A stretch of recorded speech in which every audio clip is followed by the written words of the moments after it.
We begin with an important story, one our investigative team has worked hard on to get to you, one that shows a troubling pattern, a pattern of denial for war-wounded veterans sent to see the same doctor at the VA. Here's AJ Legault with his ongoing investigation of broken promises. Like many who served, Logan Becker keeps his story mostly under wraps. That was awarded to me on July 31st, 2010 for injuries sustained in Afghanistan. He's proud of his service, but putting on that uniform changed him. Sleepless nights, headaches, at times debilitating. Where they'll put me right down and I go upstairs and I just crawl under the blanket and I don't move. Mood swings out of nowhere. I don't know. It's kind of hard to explain, I guess. His records explain for him. 3 brain blows in 3 months. The first, when an Afghanistan sandstorm brought a large tent support smashing down. Popped me right in the head.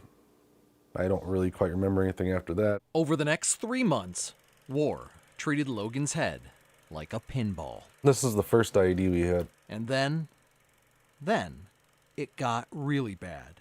IED number 2. This one took off like pretty much the whole passenger side of our vehicle. Logan was turret gunner, standing out the top of the vehicle when his world exploded. So you just went flying? Yeah. I woke up the next morning in the hospital in Afghanistan and I felt like I went one round with Mike Tyson. I didn't feel good. He came home to Wisconsin with that Purple Heart and pounding head. He turned here to the Toma VA, seeking medical care. His records show in 2011, a VA psychologist diagnosed PTSD, but also noted many of his symptoms were likely due to TBI, the acronym for traumatic brain injury. So then you go for a TBI exam? Yep. And you see who? Dr. Lanska. Toma VA neurologist Mary Jo Lanska. Carol Evans' Broken Promises investigation found a pattern of veterans misdiagnosed. Put it on the report that I didn't even have MS. Made to feel they're faking. You can't fake this. Wrongly denied medical care and benefits. Toma VA turned me down, told me to kick rocks. All after seeing the same Toma VA neurologist. And her name is Mary Jo Lanska. Dr. Lanska. Dr. Mary Jo Lanska. I spent about 5 minutes in her office. Logan's records show during the brief exam, Dr. Lanska claimed his brain had recovered. His irritability and headaches were due to irregular sleep. Not sleeping had nothing to do with Logan's war service. That was all because he occasionally worked weekends as a DJ. Yeah, she blamed it all on that. 5 years later, in 2016, another VA psychologist documented that Logan has a TBI and his cognitive functioning appears to be impaired due to TBI exposure. But for Logan, Dr. Lanska's diagnosis that his brain recovered and his symptoms were all due to his civilian job meant forget about TBI benefits. Denied, denied, denied.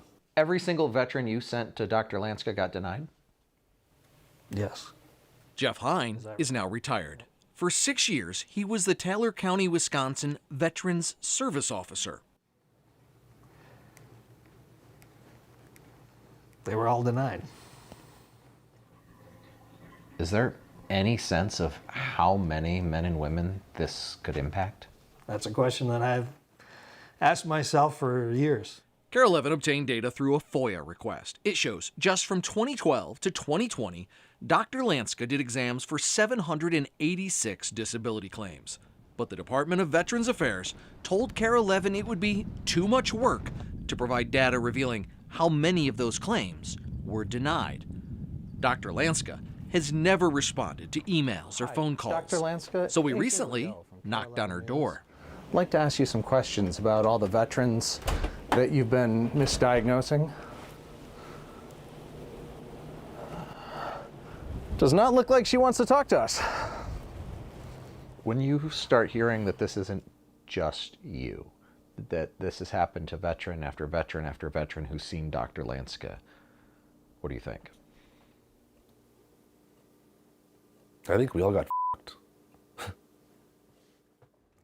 That's Marine Corps for, well, you know what it's Marine Corps for. In response to our investigation, the VA scheduled Logan for a new TBI exam to take place later this month. They've also done something extraordinary. They launched a special hotline for veterans to call who believe they too received flawed exams by Dr. Lanska. Jenna? Well, isn't that interesting? Now, I know your investigation is far from over, but the burning question I've had for you for days is what would be the motivation of Dr. Lanska to deny so many claims? You know, in journalism, we work with what we like to call the 5 W's: who, what, when, where, and that last one's the big one that you're asking right now: why. I don't have an answer to why for this. Only Dr. Lanska would know why we're finding so many veterans who were so obviously misdiagnosed and wrongfully denied benefits.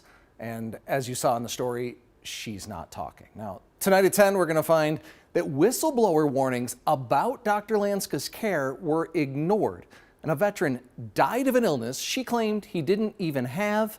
And we're learning what the VA is finally doing to start righting this pattern of broken promises. So that means the investigation clearly isn't over, not even after tonight at 10? No, it's continuing to go. We're already working on a report we're going to be bringing you tomorrow. And do you know if the higher-ups at the VA know, all the way to Washington, D.C.?